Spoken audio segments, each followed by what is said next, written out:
Heyo, everybody, it's Johnny5 Alive here, and I am joined with Zelixor. You don't feel like saying anything today? Oh, no, you cut out. Hi. And welcome back to some more Dragon Quest Builders 2. This is our first post-game, post-Let's Play episode. So last episode, you guys would have saw me finishing the game and talking about how I want to get back to building. Well, we have done exactly that, and as you can see, this is one of our newest marvelous creations, and it is a train station. So I think we got a lot to show off in this episode. It's gonna be jam-packed. We've built a lot of stuff so far, and we've only been at it like a day since I beat the game. A day. And it just goes to show how much you can do. Although this did take us like 10 hours of that day. So so the funny thing is, we were talking about doing a train station, and the tablet targets are built into those mountains, as you guys may or may not remember. But you cannot move these.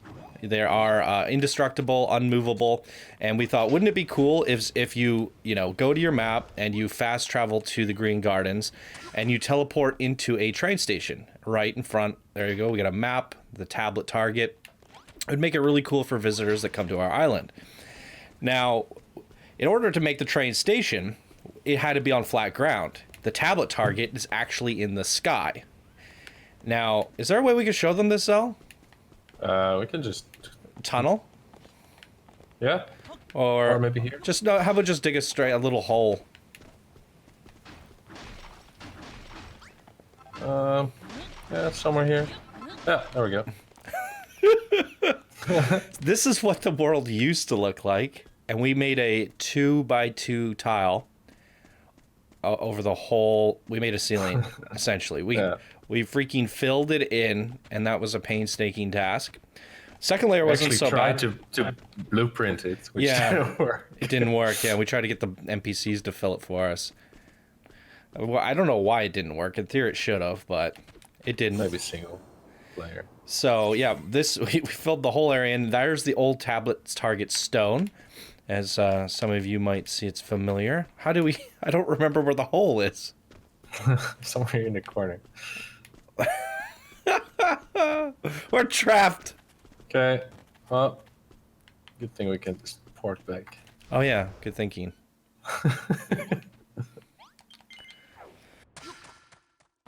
So let's give you guys an idea of how this train station came to be and a tour of it. So we were talking about having the tracks laid out, and we were like, okay, well, if we're going to do that, well, we should at least like kind of figure out where the tracks are going to go. So I was like, oh, why does it need to be? We're going to have two trains, one that takes you around this Green Gardens and one that takes you around the whole island. So it takes you to other train stations, one at the Scarlet Sands and one at the Carillion Steps. And then that way we'll have 3 different train stations. So we could blueprint this, and we got to put it in other areas. Because this is the Green Gardens, we decided to go with a green theme. But anyways, yeah, so I was like, oh, I think the concrete would look good. And then I was like, oh, look at the granite. And then next thing you know, I was like, well, how wide does this need to be? I think 8 on this side, 8 on this side, and we filled in the floors. And then Zell starts putting up these walls, and then we just made a project. We couldn't stop. Like we literally built this thing from the inside out, right? Yeah. And then so this was a co-op build, and it was actually fascinating to see us work together on this, and like so cohesively. It went so smooth. There was no arguing. There was nothing. Like, I started we messed with these walls. We were just like, what do you think of this piece? What do you think of this piece? Nah. At one point, this thing looked like a white bathroom, and it was just, it was horrendous. And then we're like messing around, like, how do we do the doors? And I'm putting these doors in, and it doesn't look right. I'm like, what if I dye it? And we had like these things on top of the doors that looked horrendous. And then I was like, what if we put this in? And we're like, what about that? And then it just kept on layering and layering. Yeah. So, as I started like doing like the pillars and trying to figure out like what the inside would look like, because we can't have people jumping over the tracks, so we had to do like this staircase. So I started building this, and then Zell just goes on the roof, and he just starts making this monstrosity of a roof. So all the credit goes to Zell for this roof. I mean, I helped you with ideas. I was like, I don't know about that, and like I was saying no to this and yes to that, and all I knew is all I wanted was some sort of glass ceiling on this. And the way you brought it all together like a big crisscross looks really cool. It's a bit weird. It's neat though. Like there's different peaks. There's like these little balcony window pieces. It's not easy to do rooftops in this game, and you are limited to the roof pieces that are available. And I think you made like a lot of undulation, a lot of interesting peaks and caps, and that basically Zell worked on the roof like pretty much the entire time. And I just was trying to make the outside and inside look good, and it was a combined effort. Like you would come along, I came along, and I was like, oh, maybe we should try this pillar, and then like we all messed around with the different cap tops. There's so many little pieces that he's like, I'll try this, and I'm like, let's try that, and then we came to like a decision, of what we want to do. But while he was trying to get this rooftop looking magnificent, I did a lot of the interior design. The rooftop was a little bit messy. I had to like kind of mix. I had to get scaffold. I had dirt everywhere in here. It's like this whole room is full of dirt, and I'm like trying to fix these blocks up top. It was crazy. Because I can't see what's happening on the inside. He's building from the up, and I'm like, that's a mess there. You made a mess here. What is this? I gotta fix that. So I'm just like running around cleaning up his mess. But the way it came together is very grand and open. It feels and looks like a nice kind of like Victorian train station or something. It's very nice in here. Big grandiose. So we're gonna have little signs to say this one takes you around the island, this one takes you around the local area. But the green lanterns, the green flags, that's all there to represent the green gardens, because we are in the green gardens. And when I duplicate this blueprint, I'm going to replace these with red lights, red flags, and it'll be for the Scarlet Sands. Now, a fun little fact for you guys, if we go to our items, once you've gotten enough tablet targets, you can actually purchase any of these items for inspiration hearts, which blew my mind, because I was like, what am I going to do with all these inspiration hearts? And now you can buy items, and that's super handy for the things that are hard to farm, like such as coffee beans are really hard to get. Well, now you can buy them, and that just makes the game a gajillion times better. Now you have a cash sink. So what I did is I bought those, what are they called? They're from Act 3, the stone powers. They're somewhere in here. I don't know. Anyways, oh, there they are. The Orb of Magic, the Orb of Heroes, and the Orb of Power. I bought 2 Orbs of Power for the train station, 5,000 each. So it cost 10,000 to put these on either side. And I'm going to still do that for the other train stations. But it gives it a little bit of fanciness in here. And, we spent some money on this place, for sure. And by the way, what you said about the coffee beans, it's not that coffee beans are hard to get, but you need so many to make black dye. That too? Right? Yeah. Well, no, it's the coffee seeds that are hard to get. You gotta run around this map, and you get like 5 per visit, and you have to like spend 30 minutes running around finding them. So getting the seeds to grow the coffee beans is a lot of work. So we also have some pictures of the Dia Tree, because Dia Tree is representative of Furrowfield Farms, and the Green Gardens is basically all the people from Furrowfield Farms. So that's suiting to have that there. And then there's a picture of like our work in progress of, well, I guess what it looked like a while ago. It's changed a lot. We'll probably have to keep updating this photo, but it's kind of nice. We have this area at this train station, and then the Furrowfield. So I'll do the same thing with the Scarlet Sands. I'll do Crumbledon over here with the Golem, or maybe Babs or something, and then we'll have a picture of our Oasis over here as well. So I'm really happy with the way this thing turned out. Now we have to actually put the other train stations down, do a circuit across the whole island, and then we have to run a train through our new area. So we did fill this whole floor in, which gave us a lot of room to work with. We're hoping to do a farmer's market out front, so when you step out of the train station, it's like, boom, all these like vegetable shops, whatever, fruit, vegetables, all that stuff. Wheat, yeah. And actual, like... Meat, yes. Yeah. So, Zell, we did figure out how to blueprint someone else's creation and bring it into our world.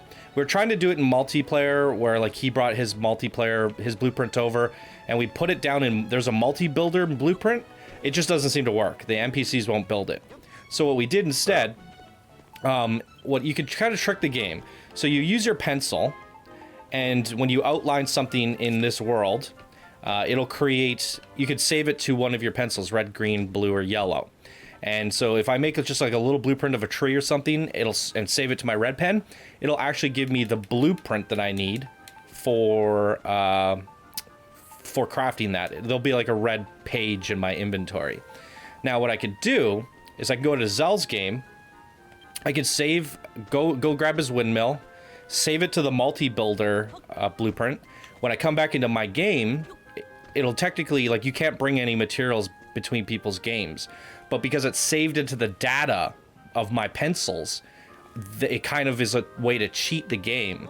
So now what I could do is I can copy it over to my red pencil, which I already had a red blueprint for, and now I can place his blueprint. So I think in my Builderpedia, if we go to my blueprints, you'll see it here. The red pencil sketch is his windmill. I took that from his game. As you can see, my multi-builder mode blueprint is there. So I just copied it over to the red pencil because I had a red paper, and voila, I placed it down, and the NPCs went to town. Now, it did take them like an hour or two to build that thing. So it kind of sucks because I can't have them in my game while they're building that because they'll only do it in single player. So I kind of had to just get that down and go do some stuff. But meanwhile, Zell's in his game working on his next blueprint for me to grab and bring into it. So very cool. We got this like nice windmill. It looks really cool. Should we explore it a little bit? You want to give us a tour? Yeah, I mean... And as you can see, he made a fishing pond, which is nice. Extended the river. Yeah, put some fish in, goldfish. I mean, it's, yeah, this is like the, how do you call it? The grinder? Yeah. It turns or whatever. Mm-hmm. Then, or in theory it should. It's super tiny inside here. I just fell through. Really. We're going first person. So there's a ladder. And probably need to put some stuff up here. A couple of lanterns. I did notice when it was nighttime, it was really dark. Yeah. Isn't there a way to get up further? Yeah, here. Oh. You can get all the way to the top if you need to change something. Because this, actually, I made it when we both didn't finish the game, so... I don't know, maybe we've got better pieces, we can change some stuff around, you know. We have the chisel now. Yeah. Oh, yeah, the chisel. As you guys could tell, I did get myself a fancy new outfit. The bunny turtle. A bunny turtle creature. With stick weapons. So we decided, we just added this in. I was like, hey, well, why don't... Like, we really need a lot more fields and farm areas, and we're running out of space. So we put all these guys in. So we got a bean field, and now I can actually set this to bean field. Is butter beans? So now they'll take care of that. If we harvest this corn... Oh, the corn looks really nice. Yeah. Now we can actually set that to corn.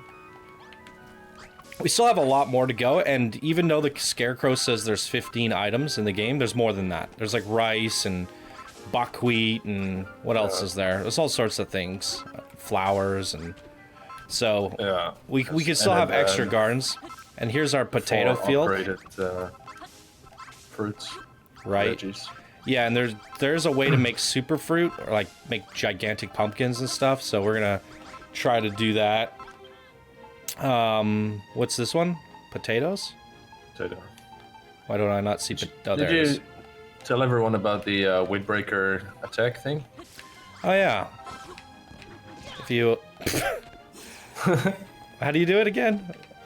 You fly and just press Y. Hiya! So we got that near the end of the game, right?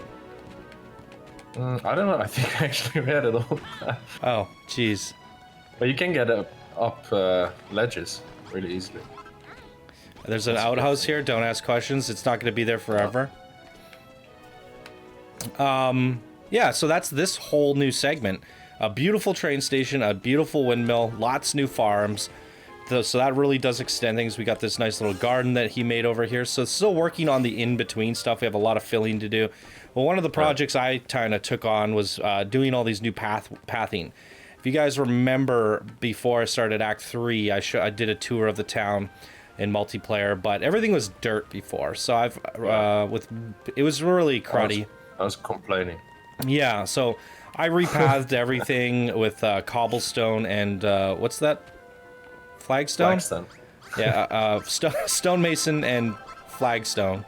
So it makes it look a lot nicer here now. It's a little bit more charming, less dirty.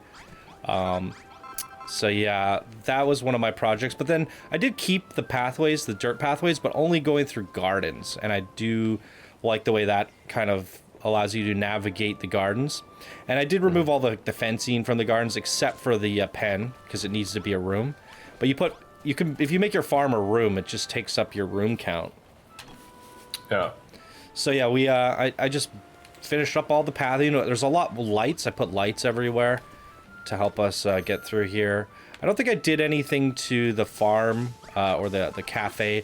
I want to rework the inside just a little bit, because we didn't have stools. Like, all we had was wooden stools back then when I made it. So I want some fancier chairs and things on the inside. I guess I'll give you guys a quick look at it for anyone tuning in that hasn't seen it yet. But it has an upstairs. They grow coffee beans outside. There's a side entrance and a lounge out back. So it's got kind of like multi-tiered balconies. And then downstairs we have the cafe with windows looking at the homegrown coffee. And, you know, there's like a lounge and stuff. But I got to redo the stools. It has a kitchen, but I want to reduce the kitchen a little bit. Or make this a little bit bigger, because it needs more of these barrels. They need to be brewing primarily coffee here. I don't think they need this stove. It really needs to be a cafe more than it is a kitchen. But as we can see on the stats, it's an enormous agricultural cafe.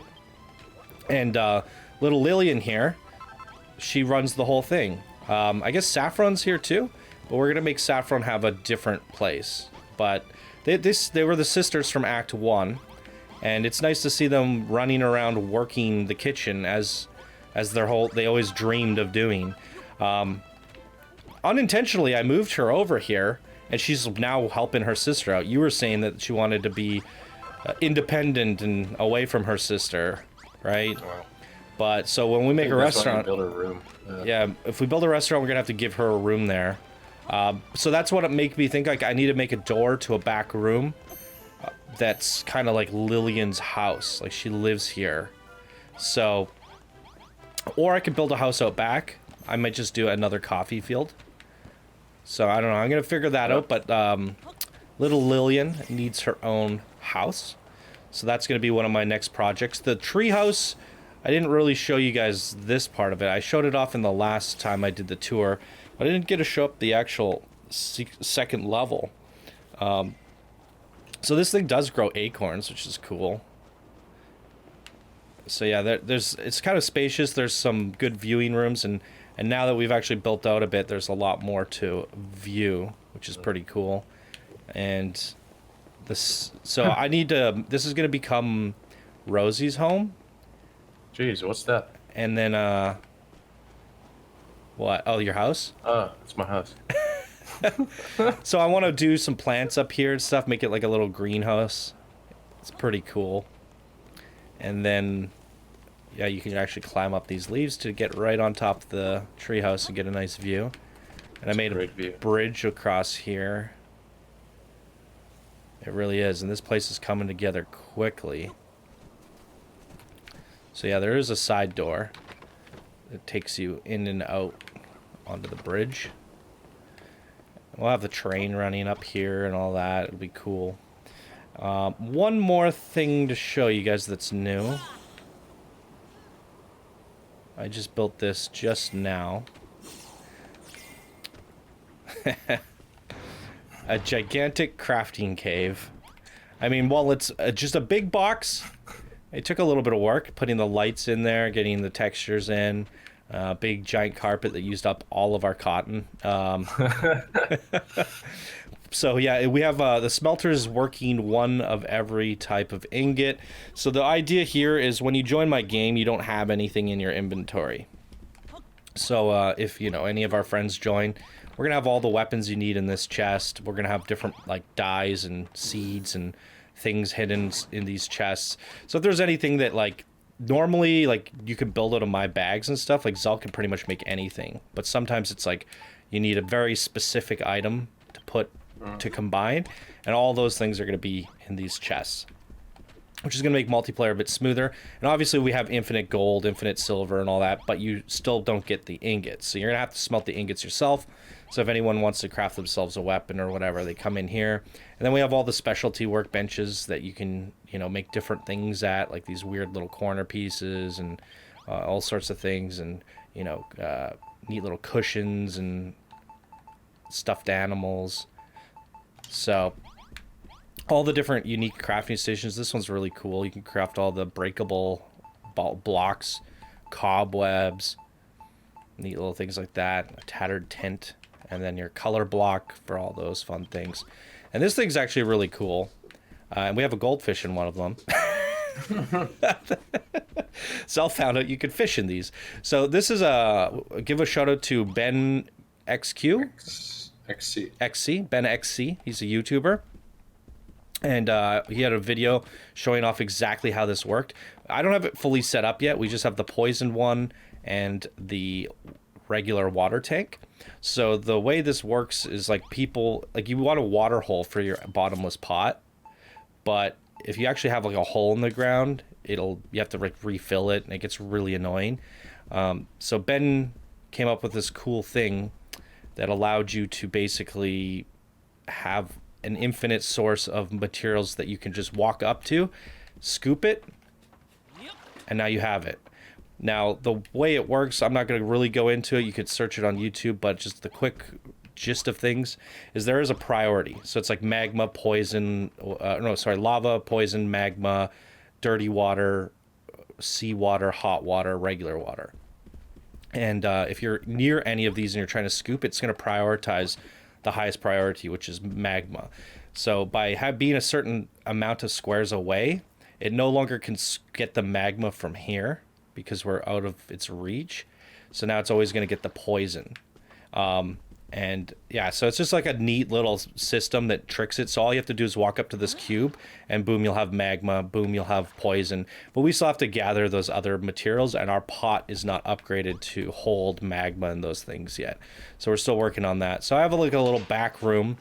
So when I do get those things, I know exactly where to pour them. This is where I pour the hot water, the seawater, dirty water, magma, poison, and lava. And when you pour it in here, you're scooping from the bottom, and this is basically an infinite waterfall. So it's always going to refill itself. So it's a really cool system, and Zal found out you could fish from it, and he put a goldfish in, and that goldfish cannot move. It's kind of like a prison cell. Poor thing. So once we get this going, it's actually really convenient because you're like, oh, I want to do something with hot water. I want to make a spa, or, you know, I want to make a little dirty pond, or a poison swamp, something like that, or lava, a moat around my castle. You just come in here and you're going to be able to grab what you want just by running up to the block. And as you can see here, if I scoop this, you can see that refilling. Or could you scoop it, Zal? Because I can't really see it from here. Scoop the poison? Yeah. Let me get... There it goes. Because, yeah, the third tile up is a waterfall. It just continuously fills. So, yeah, it's a really cool system. Now, if you were to do it where it's just right in front and you're scooping out of it, it doesn't actually work because it's going to prioritize the one to the left. And that's the reason why they're spaced this way, because you're now out of range. When I go to grab this one, I'm out of range of all the ones that would prioritize it, which means... You know, and the range is exactly 6 tiles or something. So Ben got that down to a science. Thank you to him. Shout out. Really cool stuff. And then I just kind of built it in my own way and, you know, put it right in the center of this room. So this room has everything we need. The crafting tables, the magic tables, all of that. And then our storage and our smelters. So a really useful community room that we're probably going to be using a lot in multiplayer. So I felt like that was necessary. But to go along with that, we need dyes. And the NPCs will make dyes with food ingredients. I think wheat makes like white dye, and coffee beans makes black dye. So I'm going to put like I'm going to build like a little apothecary or something out here. And we're just going to have a whole bunch of these things and chests. So all of the farm ingredients get moved all the way over to here, and they'll be sewn in here just making dyes for us nonstop. So a lot of the times when we're building stuff like that train station, we needed a lot of black dye. It was a pain in the butt making it all. So while we need to come over here for all our materials, our crafting stations, if we need anything special, we come here. If we also need our dyes, there'll be an apothecary sitting out front to get us all the dyes that we need. And in terms of more projects, I want to make a swimming pool here, but that's going to be hard to do because there's fish everywhere now. Because we have the over the waterfall showers up above. So we're going to put the bathrooms up there, change rooms, what else? Spa, and then a swimming pool down below. So this will have all your amenities for hygiene and relaxation. So that's one of my future projects here to finish up this. We'll have little special doorways that go down into bathrooms, change rooms, and eventually pop you out to like some sort of underground spring that leads you out front. And I think the idea of like having the swimming pool go right underneath the waterfall would be really fun. Like you actually get drenched by the waterfall. So we'll have that connecting up here, and that'll be a lot of stuff right at the back of the town. So with that said, our main area is almost full. I have to finish decorating the inside of the tree. I also have to finish decorating the outside of the tree. Just make this really, you know, lush and vibrant. And that pretty much, if you look at this whole thing is rendered forward. If there's any extra space, like such as here, we just got to fill it up with something. You know, in here, make some gardens, parks, whatever, maybe even another crop field. Well, Could fit nicely there. But it's filling up. Like if you look at the map here, some green areas that we have planned to put stuff in, and then we just got to put parks in between. I did make a monster trap here, but we're going to demolish that. It just farms materials for us, so we can make more seeds, make this place green, but we're going to put something in its place. I don't know, a restaurant maybe? yeah, probably. Or a barn. I don't know. I don't really like the animals. They just take up precious people space. And honestly, the stuff that they get, we could just buy with our inspiration points, right? Yeah. Maybe the sheep are good because the cotton. A tablet target to get, you know, checked off the list, but We'll check it off the list and then get rid of the animals. yeah. But Have you been here? while it is full, been where? So I showed off your Yeah, house no. in a different episode. oh, you did. Okay, yeah, I didn't. I wasn't there. Okay. No, you weren't. Sorry. I think Synchros No, was it's fine. there. I'm not sure. Yeah. So yeah, while this whole area is full, it's not over yet. Like there's a whole other, like the Green Gardens goes so far, because as you can see, you go all the way down the river, takes you to this spring. We got to do some stuff with some newer characters that we got, but there's this whole back area as well. So we have to run tunnels through and actually like make really cool constructed tunnels that take you from one side to the other, as well as upper pathways, because you can see the treehouse from there. I don't like these lower areas because it breaks the line of sight. Like that's why we built up the ground in that last area. But I think we could make this cool. Even though it breaks the line of sight, I'm willing to accept the challenge, you know? This back alley here with the. But what I'm trying to say is I don't think we need to fill this like we did over there. No, but where you found the house. Yeah, and yeah, as you say, there's this area, but then there's another canyon that goes down this way, and there's all this building space as well, and we found an old abandoned house back here as well. So this is a little bit harder to build to because it's like one canyon and then another canyon. It's getting a little bit annoying, but if we could somehow fill up these walls with houses and, you know, make it all green and make some cool secret hidden back areas with tunnels leading to them, we could make it work. We could have some cool stuff back here. So, but we don't need to do that until we finish our other 1,000 projects. So who knows if we'll actually make it this far into the Green Gardens. Maybe by the time, like, we have a checklist of all these things we want to do. We made a big Excel sheet, and once we have everything that we have planned for the Green Gardens, we want to move over to the Scarlet Sands, right? I think that's where we're aimed to go next, and then the Corellian Steppes. So there's 3 other major locations to build in. So if we can manage to get all of our dreams come true in this one area, then there's no reason to go build down there. I mean, we can, but like, you know, maybe a couple secret buildings or something cool, a couple houses, whatever. But for the most part, we just want to fill up the main areas. So this beach, the front of this train station going down there, and that one canyon to the left here, because this now is all brought together. We have the train station here, it ripples down here, we can have all this stuff here going to this nice oasis, having bridges go across, and it just connects you right into this part of the farm, and then tunnels and bridges taking you back. So we want to bring it all together, link it into one giant donut, and just keep filling. And with the stuff that we have on our checklist, I think we have like more, like we'll fill up this space quickly. Like when we built this, like we filled this whole area in back here, I was like, oh god, like it's gonna take us forever to fill this massive area. We built a train station and a windmill, it's like full, right? Like we some paths in between, some gardens and stuff, but you don't want everything like super crampy. Like we went to a few spotlights where it was like super crampy, and you know, you want like the pathways to be nice and thick and places to walk. Now all this openness, I'm not a fan of this, but you know, trees, gardens, like things on the sides, we can fill all that up and it'll start to feel like a little bit more claustrophobic, but because our paths are nice and wide and everything's spread out, it'll feel very cozy. And that's basically the big goal there. So yeah, we're filling this up quickly. Every time we build a big building or a big project, it takes up that space really quick. And with the amount of stuff on our checklist, I feel like we'll have that beach full, that back area full in no time, right? Yeah, for sure.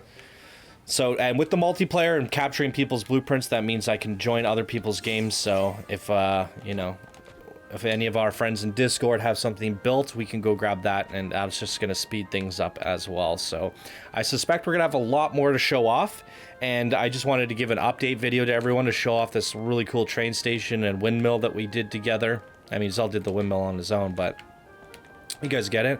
I did that little thing at the back there, and we worked the town. That's a lot of stuff. So I figured the next time I have a bunch of stuff to show off, we will do another one of these episodes. So what are our projects for the day, Zell? What do you want to work on next? We gotta gather some stuff. Yeah. With the new mallet. Yep. But after we do all our kind of chores, what do you feel like building?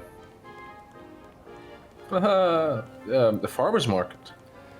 That's good. I think we need to kind of go and explore some of those. Well, we could go revisit those spotlights, because some people have done some. I want to gather some inspiration and ideas, because there's these like really cool stands that you can do, farm cart stands, and I want to try to replicate those. You know, I don't want these like little houses everywhere. I literally want them to be like outdoor tents and stuff, and I want to get an idea of how people have constructed those things and make it really open and sprawling. So that's definitely a great project, I think.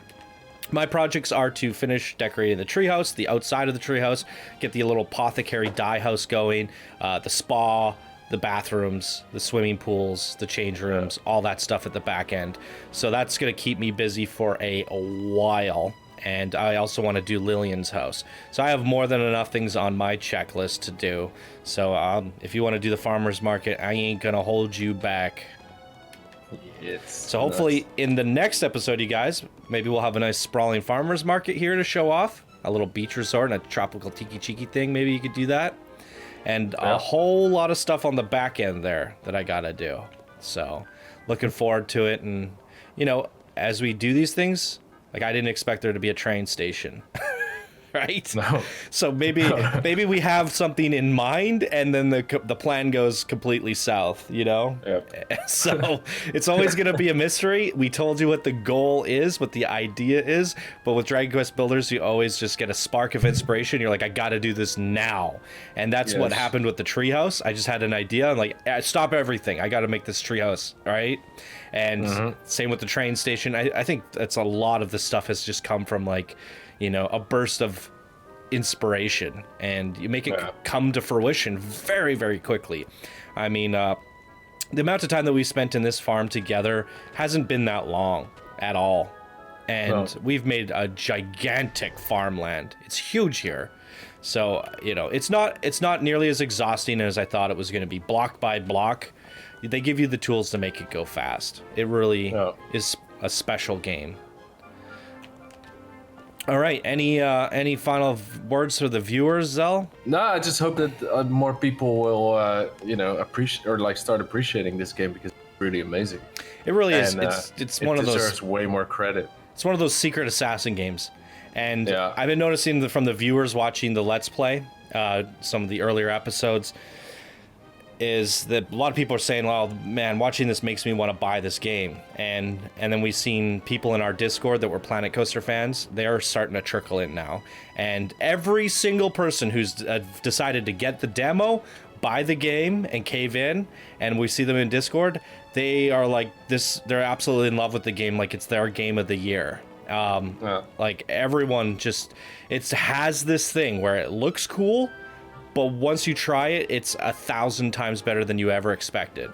It's really a secret assassin video game that doesn't get enough credit. So, and you have a lot of things that you were like, oh, why didn't they put this in it? An hour later, oh wait, you unlock it. Thinking it happened like 10 times. Yeah, like 10 times. Like the latest thing I said, I was like, man, I got 19,000 inspiration hearts. Like, I hate the fact that there's nothing to pour it into now that I've bought and everything. And then like a quest popped up 10 minutes after I said that, and it was like, oh, now you can, you know, buy any item in the game with your inspiration hearts. And for me, that's amazing because there's certain things I hate farming, and there's certain things that you can only get ever once, like the Orb of Magic. Now I can buy that again, or like your Banner of Johnny or whatever, right? Now you can get those things, and now you have a cash dump, and that just makes it so much more fun. And I still can't believe that I've put 150 hours in this game now. 68% total acquired, 75% total crafted. Basically, I've only seen 60 to 70% of what this game has to offer so far, and I'm 150 hours in. Like, what? Crazy. And there's still new stuff all the time. We still got to get the bottomless pot. I just learned about fishing. You know, magnet block. I just got the magnet blocks. Jeez. Yeah, absolutely amazing. This game just never freaking ends. So if you're gonna spend $80 on a game because you need a game to last you a long time, and you can only buy one every 3-6 months, every year, whatever you're on a budget, this is the game that's gonna last you forever. It could potentially last you a lifetime. Like you could build in this island for years if you wanted to. And we've seen that in those spotlights. People making things that I think that would literally take 5,000 hours. That's for sure. All right, I think we'll leave it off there. We got some work to do. We got some playing to do. We got to go gather and then, you know, play around with the new mallet that I got. And we'll see you guys in the next episode when we have a whole bunch more to show you. So thank you guys so much for watching, and we will see you in the next one. Bye now. Bye now.